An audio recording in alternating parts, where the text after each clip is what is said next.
வாழ்க வாழ்க வையகம், வாழ்க வையகம், வாழ்க வளமுடன். குரு வாழ்க, குருவே துணை. சிந்தனையை உடல்நலத்தை சீரமைத்து உய்வித்த குருவே வாழ்க வளமுடன். இன்றைய நிகழ்வுகளை குரு வேதாத்ரி மகர்ஷி அவர்களே முன்னின்று நடத்தி தருவாராக. இணையத்தில் இணைந்துள்ள அத்துணை நல்ல உள்ளங்களுக்கும், நார்வே டென்மார்க் மாநில மன்ற பொறுப்பாளர்களுக்கும் எனது பணிவான வணக்கங்களையும் வாழ்க வளமுடன் என்ற இனிமையான வாழ்த்துக்களையும் தெரிவித்து மகிழ்கிறேன். குரு மகான் குரலில் பௌர்ணமி பஞ்சபூத நவகிரக தவம் ஆழமாக ஏற்றியுள்ளோம். ஆற்றல் பெருகி உள்ளது. சரி, இன்றைய வேதாத்திரிய சிந்தனைக்கான தலைப்பு சிறுவர்கே விளையாட்டு. இது உலக அமைதிக்காக பிறந்த 14 வகை கோட்பாடுகளில் 10வது கோட்பாடாக உலகின் நாளைய தூண்களான சிறுவர்கள், நாளைய அறிஞர்கள் தானே, அவர்கள் சம்பந்தப்பட்டது. இன்றைய அதென்ன சிறுவர்கள் மட்டும்தானே விளையாடணும்? ஆம், இள ரத்தம் கீழே விழுந்தாலும் ரத்தம் வந்தாலும் உடனே புது ரத்தம் ஊறிவிடும், புண்ணும் உடனே ஆறிவிடும். ஆட்டோ ரெக்கவரி என்பார்கள். அந்த காலத்துல கீழே விழுந்தா உடனே அந்த இடத்துக்கு மருந்து என்ன தெரியுமா? அந்த பூமியில இருக்கிற மண் இருக்கு பாத்தீங்களா, அந்த மண்ணை எடுத்து அப்படியே அதில் தேய்ச்சிருவாங்க. அது பாத்தீங்கன்னா மறுநாளே அது பூரா சுத்தமா ஆறி போயிடும். என்ன ஒரு சின்ன பழமொழி சொல்லுவாங்க, புள்ள இல்லாத வீட்டுல கிழவன் துள்ளி விளையாடக்கூடாது. அப்புறம் துள்ளி விளையாண்ட என்ன ஆகும் தெரியும். அப்படி இல்லை, மகரிஷி அதுக்கும் வழி சொல்றாரு. பிளே ஒயில் யூ பிளே, இது சிறுவர்களுக்கு. ஒர்க் ஒயில் யூ ஒர்க், இது பெரியவர்கள். இது நம்ம அடிக்கடி நமக்கு வந்து மனசுல ஆழமா ஓடக்கூடிய ஒரு இதுதான். சரி, இப்ப எல்லாம் நம்ம வீடுகளில் உள்ள பிள்ளைகளை பாருங்களேன், எத்தனை பேரு வெறும் தரையில அவங்களால உட்கார முடியுது? எத்தனை பேரு பத்மாசனத்துல உட்கார முடியுது? படிப்பது, டிவி பார்ப்பது, ஏன் உணவருந்துவது என எல்லாமே நாற்காலியில தான். 5 வயதுல வந்து பத்மாசனத்தில் அமராதவனுக்கு 50 வயதில் மூட்டு வலி வருவதில் ஆச்சரியப்படுவதற்கு இல்லை. இது பெரியவர்கள் சொல்லுவாங்க அடிக்கடி. விதவிதமாய் தரையில் அமர்வதும் ஒரு ஆசனம்தான். கால் நீட்டி உட்காருவதும் ஒரு யோகம்தான். மாறாக எத்தனை பள்ளிகளில் முறையான விளையாட்டு மைதானங்கள் இருக்கின்றன. இப்ப பாக்குறோம் பள்ளிகள் நிறைய பாத்தீங்கன்னா, சின்ன சின்ன இடத்துல கூட ஸ்கூல்ல கட்டி விட்டுறாங்க. வெறும் ரூம்கள் மட்டும்தான் இருக்கும். அங்க வந்து பிளே கிரவுண்டுங்கிறதுக்கே வந்து பாக்குறது ரொம்ப அபூர்வம். அந்த மைதானங்கள் கொஞ்சம் இருந்தாலும் கூட அது எந்த அளவுக்கு பராமரிக்கப்படுது, எந்த அளவுக்கு அதுக்கு ஏக்கம் கொடுக்குறாங்க பிள்ளைகளுக்கு பிடி கிளாஸ்னு வச்சுங்கிறதே வந்து ஒரு காணொலி மாதிரி ஆயிப்போச்சு. அது மட்டும் இல்ல, அது இப்ப அந்த வந்து பிளே கிரவுண்ட் இருந்தா கூட அந்த பிஇடி வகுப்புகள் சொல்றோம் பாத்தீங்களா, அதை முறைப்படுத்தப்பட்டாலே, அதுவும் ஜூனியர் ஸ்கூல்ஸ்ல சிறுவர்கள் சொல்றோம் பாத்தீங்களா, நிச்சயமாக நம் மகான் சொன்ன சிறுவருக்கு விளையாட்டு என்பது அவங்களுக்கு நிச்சயம் அது வந்து நிச்சயமா கிடைக்கும். அது எளிதில் நிறைவேறும். அப்படி விளையாடும் போது என்ன ஆகுது அப்படின்னா, அதுக்கான பலன்கள் நமக்கு கண்டிப்பா கிடைக்கத்தான் செய்யுது. அந்த காலத்துல குறிப்பா கிராமப்புறங்கள்ல பாத்தீங்கன்னா, விளையாட்டுகள் நமக்கு நல்ல ரெக்கலெக்ட் பண்ணி பார்த்தோம்னா பிளாஷ்பேக் ரொம்ப சிறப்பா இருக்கும். அருமையா இருக்கும். ஃபிளரிஷிங்கா இருக்கும்.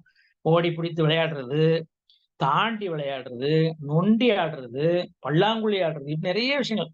ஒரு சிறிய கல்ல தூக்கி போட்டு அப்படிங்கிறது வீசிட்டு அது ரைட்டா ராங்கா அப்படின்னு கேட்பாங்க பாருங்க. அதே மாதிரி கோலாட்டம், சிலம்பாட்டம் அதெல்லாம் மறக்கவே முடியாது. பர்டிகுலரா பெண்புல பிள்ளைகளுக்கு இதெல்லாம் அவ்வளவு ஒரு அருமையான ஒரு விளையாட்டு. இப்படி நிறைய சொல்லிக்கிட்டே போகலாம். பாரதியினுடைய ஓடி விளையாடு பாப்பா என்ற வரிகளை யாராலும் நம்மளால மறக்க முடியுமா? அதுபோல சின்ன பிள்ளைகளா இருக்கும் போதே அத்தனை நல்ல நல்ல சின்ன சின்ன வேலைகளை நம்ம கற்றுக் கொடுக்க வேண்டியது நம்முடைய பெரியவர்களுடைய தலையாய கடமை. உதாரணமாக, தான் பயன்படுத்திய சாப்பிட்ட பாத்திரங்களை முதல் ரவுண்ட் என்று சொல்லக்கூடிய கிளீனிங் என்பது ஒரு ஒழுக்கம் மட்டும் இல்ல. அது உடல் உறுப்புகளுக்கு ஒரு அசைவும் கொடுக்கும். அந்த வேலையை ஒரு வேலைக்காரன் எப்படி ஒரு வேலைக்காரன் வந்து தெளிவா அப்பப்போ சின்சியரா செய்வான், அது மாதிரி விளையாட்டு போலவும் அதை நினைச்சுக்கிட்டு விரும்பி செய்யற அளவுக்கு நமக்கு சிறு வயது முதலேயே பிள்ளைகளிடம் வந்து பெரியவர்களுடைய அணுகுமுறை ரொம்ப முக்கியம். அதான் இப்ப உள்ள பிள்ளைகள்ட்ட நம்ம வந்து ரொம்ப கவனமா கையாள வேண்டியிருக்கு. எதுவுமே அவங்க காதுல வாங்குறது இல்ல. அப்போ இந்த ஃப்ரெண்ட்லி அப்ரோச் வந்து ரொம்ப ரொம்ப முக்கியமா இருக்கு. சமையல் வேலை கூட பாத்தீங்கன்னா ஒரு விளையாட்டு தான் அப்படின்னு கூட சொல்றாரு. அதுவும் பெம்பளை பிள்ளைகளுக்கு மிக மிக ரொம்ப அவசியம். மருமகளாக மருமகளாக வேறு வீட்டிற்கு செல்லும் போது அங்கு ஜொலிப்பது தான் மட்டுமல்ல, தன்னை பெற்று பொறுப்பாக வளர்த்த தன் தாயின் பெயர் சொல்லும் பெண்ணாக. ஆனா இப்ப எல்லாம் பெண் பிள்ளைகளை விட ஆண் பிள்ளைகள் நல்லா சமைக்கிறாங்க. ருசியோ ருசிதான். நம்ம குரு கூட என்ன சொல்றாரு அப்படின்னா, சமையல் வேலையை வந்து முதன்மைப்படுத்தி அதனை அவசியம் கற்றுக்கொள்ள வேண்டும் அப்படிங்கிறாரு. சமைக்க வேண்டும் ஸ்ட்ரெயிட்டாவே சொல்றாரு. என்னென்ன வேலையெல்லாம் கத்துக்கணும் அப்படிங்கிறத சமையல கொண்டுட்டாரு.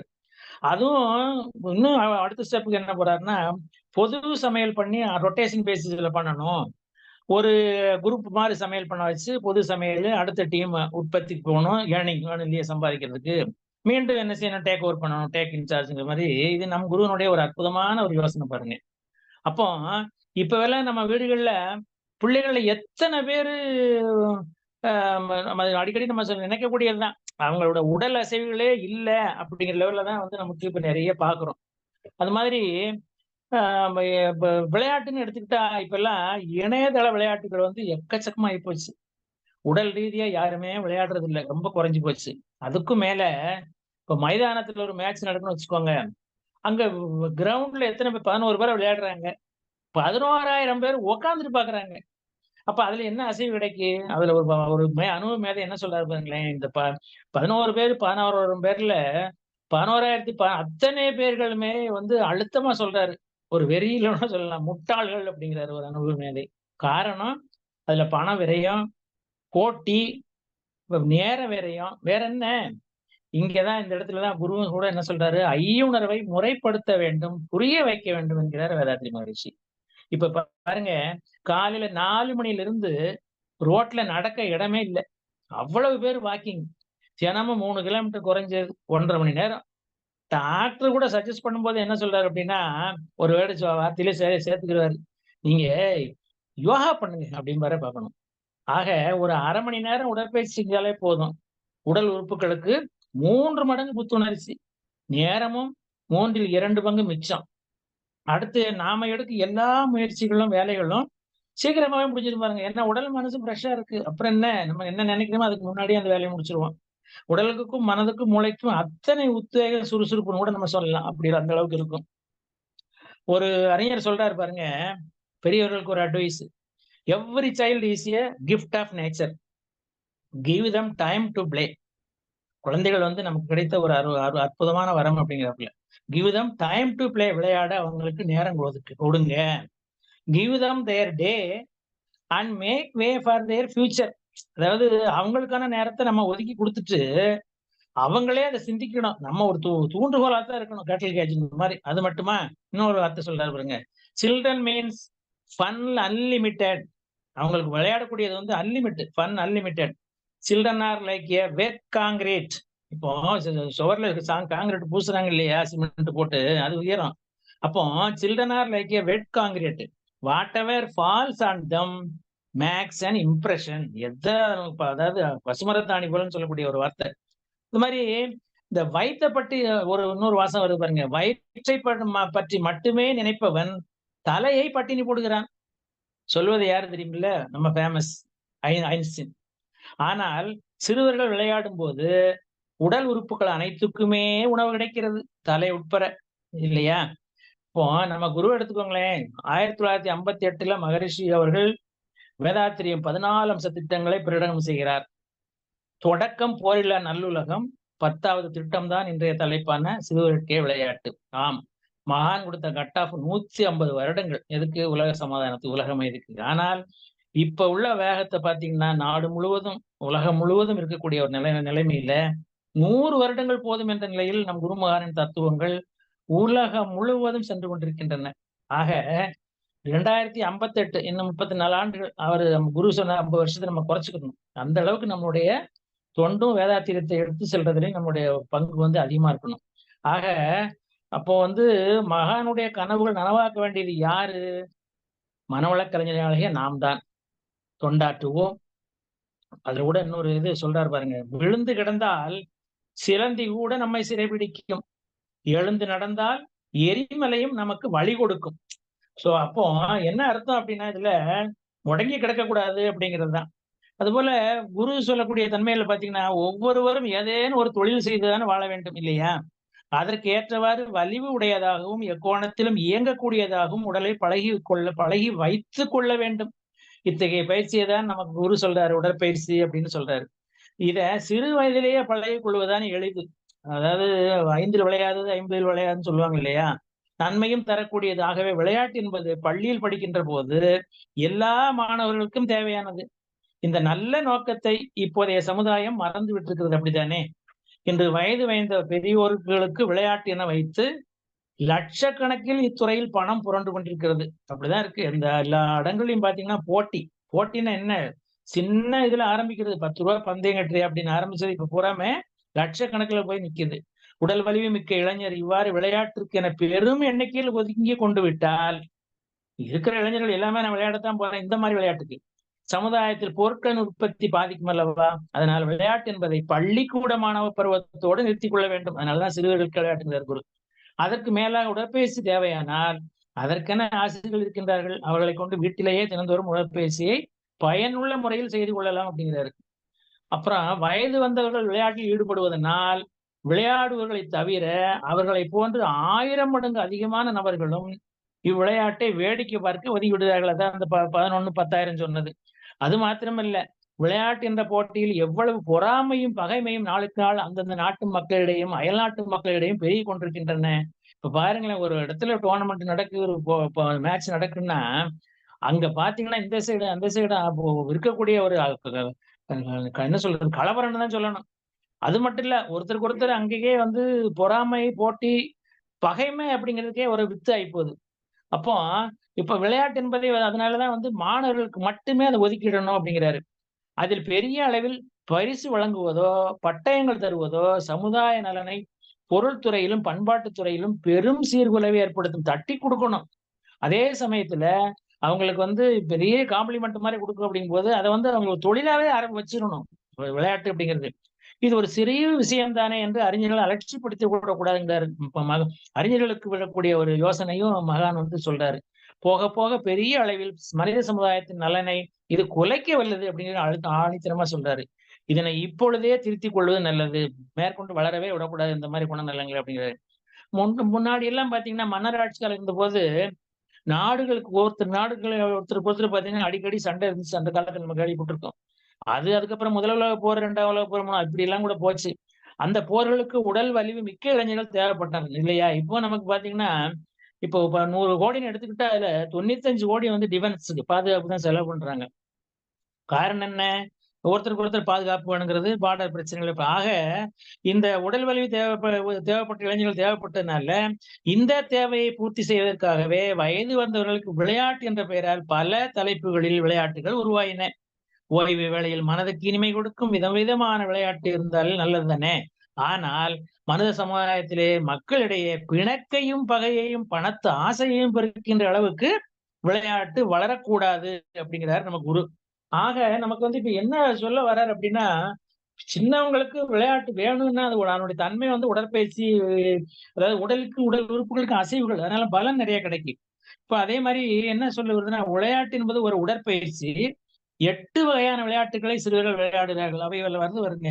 ஏறல், குதித்தல், வளைதல், நீந்தல், ஓடல், எறிதல், பளுதூக்கல், தாண்டல். இதெல்லாம் வந்து வார்த்தைகள் உள்ள சொற்கள் இது. விளையாடுவதால் நற்பண்பு, ஒற்றுமை, ஒழுக்கம், பரந்த மனப்பான்மை அமைகின்றன. நல்ல தொழில் திறமை உண்டாகின்றன. நினைவாற்றல் பெறுகின்றது. நற்குணங்களும் உண்டாகின்றன. இப்போ குருவனுடைய ஞான களஞ்சியத்துல ஒரு வார்த்தை வருது பாருங்களேன். அந்த கவியை கொஞ்சம் கூட நினைச்சு பார்க்கலாம்.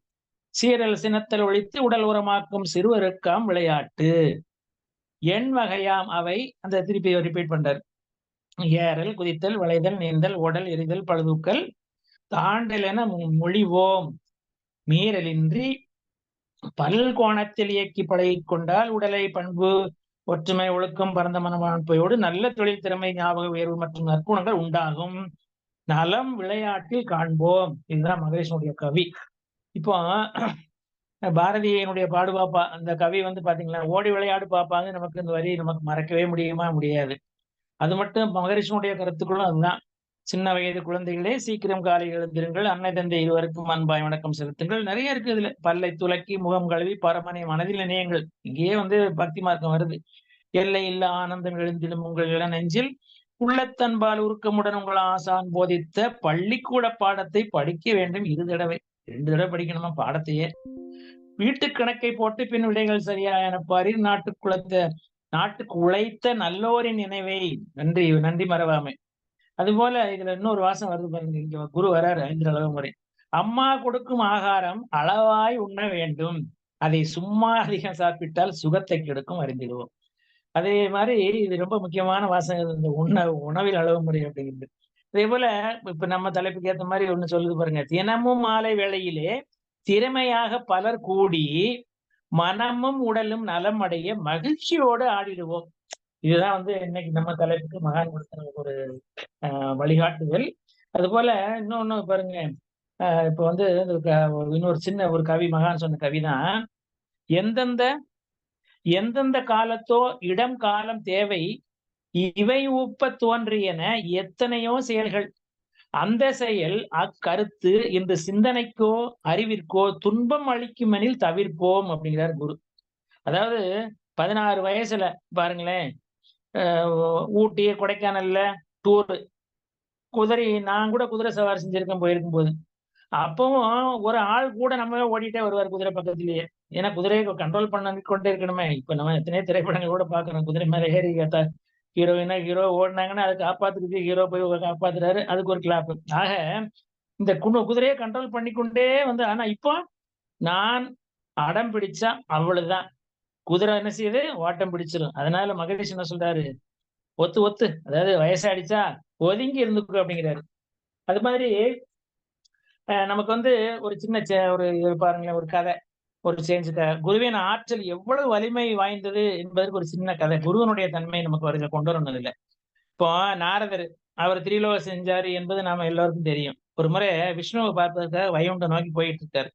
அப்போ கிராமத்து விஷ்ணு பக்தன் ஒருவர் நாரதரை பார்த்து, எனக்கு குழந்தை பாக்கியம் இல்லையா, எனக்காக கடவுளிடம் சொல்லி வாருங்கள் என்கிறார், வேண்டிட்டு வாங்குங்கிறார். நாரதன் சரின்னு சொல்லிட்டு போயிட்டார். காலங்கள் ஓடிச்சு. கொஞ்ச நாள் மீண்டும் ஒரு நாள் அதே வழியில நாரதர் போகும்போது ஒரு அதிசயத்தை பார்க்கிறாரு. அந்த பக்தன் தன் 3 குழந்தைகளுடன் விளையாடி கொண்டிருந்தார். நாரதருக்கோ ஒரே ஆச்சரியம். நேராக விஷ்ணுவுடன் சென்று நடந்ததை சொல்றாரு.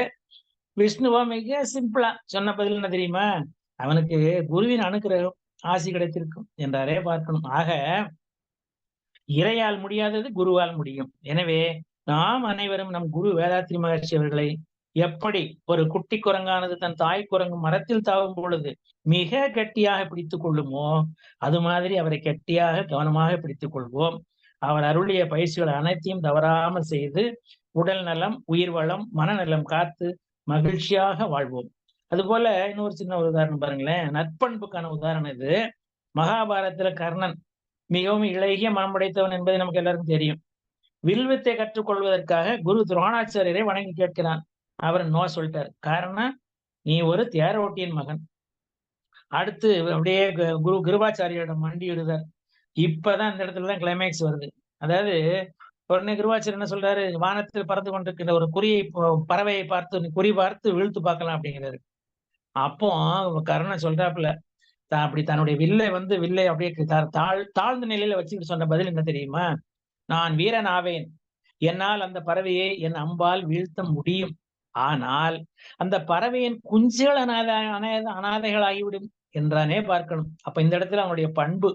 இப்படி கர்ணன் சொன்ன உடனே கிருபாச்சாரியாரே கண் கலங்கிட்டார். அவர் சொன்ன வாக்கு என்ன தெரியுமா, கர்ணா, நீ சிறந்த வித்தையை கற்றிருக்கிறாயா என்பது எனக்கு தெரியாது, ஆனால் வேதத்தை நன்கு உணர்ந்திருக்கிறாய் என்றே பார்க்கணும். ஆம், நாமும் மகரிஷருடைய வேதாத்திரியத்தை கற்று கடைபிடித்து எல்லோருக்கும் கற்றுக் கொடுப்போம் என்ற உறுதி ஏற்போம்.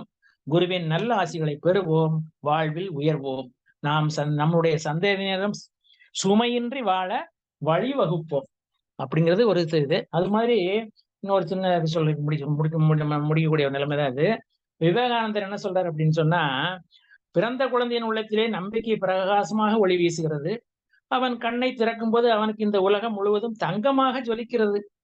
தன்னால் சாதிக்க முடியாது எதுவுமே இல்லை என்று நினைக்கிறான். அவன் பெரியவனாகி முன்னேறி செல்லும் போது ஒவ்வொரு அடி எடுத்து வைக்கும் போதும் இயற்கை ஒரு முடியாத சுவர் போல் அவன் முன்னால் நின்று அவனுடைய முன்னேற்றத்தை தடுக்கிறது. அந்த சுவரில் திரும்ப திரும்ப எவ்வளவுதான் முட்டி கொண்டாலும் அதை உடைத்து கொண்டு முன்னே செல்ல அவனால் முடிவதில்லை. அவன் முன்னே செல்ல செல்ல அவனது குறிக்கோளும் அவனை விட்டு விலகி சென்று கொண்டே இருக்கிறது. இது ஒரு வகை மாயைதானே அப்படிங்கிறாரு விவேகானந்தர். ஆக அந்த மாயையை பத்தி நம்ம குரு நிறைய விஷயங்கள் சொல்லியிருக்கிறாரு. ஆனாலும் குழந்தைகளுக்கு எந்த அளவுல வந்து இது ஒரு பாதிக்கப்படுது அப்படிங்கிறதுக்காக வேண்டி ஒரு சின்ன விவேகானந்தருடைய கருத்தை நம்ம வந்து அதை எடுத்துக்கிட்டோம்.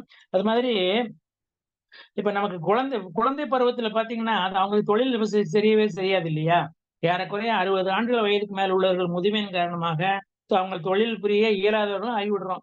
இவ்வாறு இத்தகைய மனித சமுதாயத்தில் 3ல் 2 பங்கு மக்கள் தொழில் புரிய தெரியாதவர்களாகவும், தொழில் புரிய இயலாதவர்களாகவும் தானே பொருளீட்டும் துறையில் ஒதுங்கி விடுகிறாங்க. இப்ப இதெல்லாம் வந்து நமக்கு வயசாகும்போது இந்த காக்கக்கூடிய ஒரு தன்மைகள்லாம் வரும்போது, அவங்கள காக்க வேண்டிய கடமை யாருக்கு இருக்கு?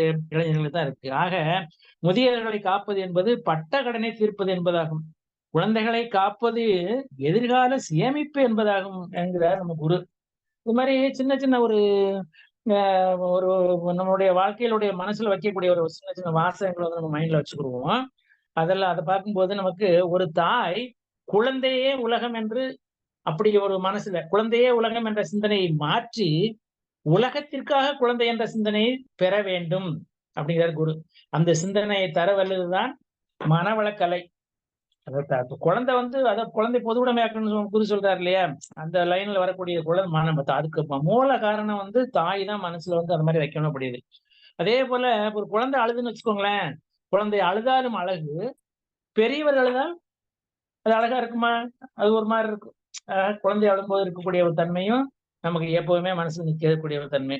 நல்ல வரன் அமைய 15 வயதில் தியானம் வேண்டும். அதுதான் நமக்கு வந்து 8 வயசுல இருந்தே உடற்பயிற்சி முதற்கொண்டு, தியானம் முதற்கொண்டு குருவுடைய தன்மையில நம்ம எல்லாரும் சொல்லிக் குடுக்குறோம். அதுக்கு என்ன காரணம்? கருவிலே திருவுடையார் அப்படிங்கிறதுக்கு கல்யாணத்துக்கு முன்னாடியே நல்ல வரன் அமைய 15 வயதில் தியானம் வேண்டும். நல்ல குழந்தையை பெற 15 வயதில் காயகல்பம் வேண்டும். இது நம்ம காயகல்பத்துல வருது. 14 வயசு முடிஞ்ச உடனே நமக்கு எப்படி கத்துக் குடுக்கணும்? அதுதான் வந்து எலிஜிபிலிட்டி அப்படிங்கிறது. அது மாதிரி அ தன் காலில் விழ விரும்பாதவனும், பிறர் காலில் விழ தயங்காதவனும் ஞானி. குரு சொல்றாரு. நீ எப்போ எனக்கு நன்றி செய்யணும்னு சொன்னா, நீ அருகுணத்தை என்கிட்ட குடுத்துட்டு போயிருங்கிறது மட்டும் இல்லாம, என் கால்ல விழக்கூடாது. என் கண்ணுல பார்த்தாலே அந்த ஆற்றல் உனக்கு வந்துரும் அப்படிங்கிறாரு இல்லையா? அதனாலதான் தன் காலில் விழ விரும்பாதவனும், பிறர் காலில் விழ தயங்காதவனும் ஞானி. ஞானியுடைய குணங்களுக்கு வந்து ஒரு டெஃபினிஷன் மாரி கூட நம்ம எடுத்துக்கலாம். அதுபோல நமக்கு வந்து இந்த காந்தத்த பத்தி வருது பார்த்தீங்களா? அதாவது எனர்ஜின்னு சொல்லக்கூடியது. காந்தம் வந்து குழந்தைகள்ட்ட வந்து மிகுந்த எக்கச்சக்கமா அவங்களுக்கு அட்ராக்டிங் பவர் நெறைய ஜாஸ்தி. அப்போ குழந்தைகள்ட்ட வந்து அதனுடைய விருப்பு நெறைய இருக்கு. காந்தம் குறைந்தது வந்து பார்த்தீங்கன்னா, பெரியவங்ககிட்ட தான் இருக்கு. காந்தம் குறையும்போது என்ன ஆகுது அங்க?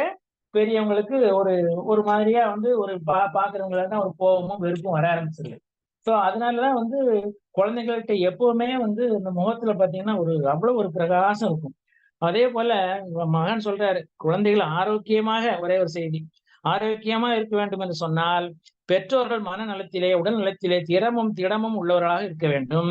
பெற்றோர்களிடத்திலே ஒருவருக்கொருவர் பிணக்கும் மனத்தாங்கல் இருக்குமேயானால், நமது உடலிலே முக்கியமான சக்தியாகிய ஜீவகாந்த ஆற்றல் பிணக்குற்று, அது விஷத்தன்மையாக மாறக்கூடியதாக அமையும்.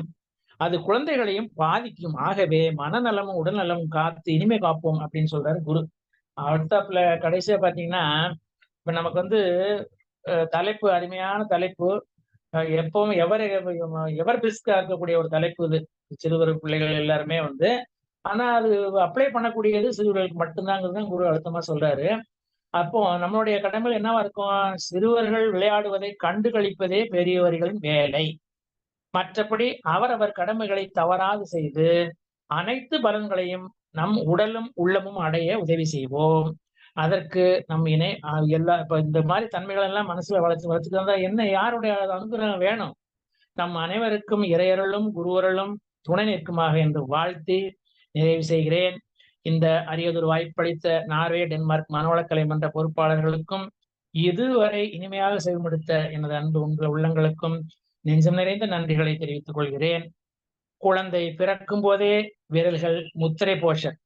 பிறந்த சில மாதங்களிலேயே தவழ்வதே, விளையாடுவதே உடற்பயிற்சி போஷர்ஸ் தான். அப்புறம் 8 வயது முதல் நம் மகான் கொடுத்த உடற்பயிற்சிகள். அப்புறம் நமக்கு உடற்பயிற்சி, காயகல்பம், அகத்தவம், அகத்தாய்வு. வேற என்ன வேண்டும்? வாழ்க வையகம், வாழ்க வையகம், வாழ்க வளமுடன். மிக்க நன்றிகள் அம்மா. வாழ்க வளமுடன்.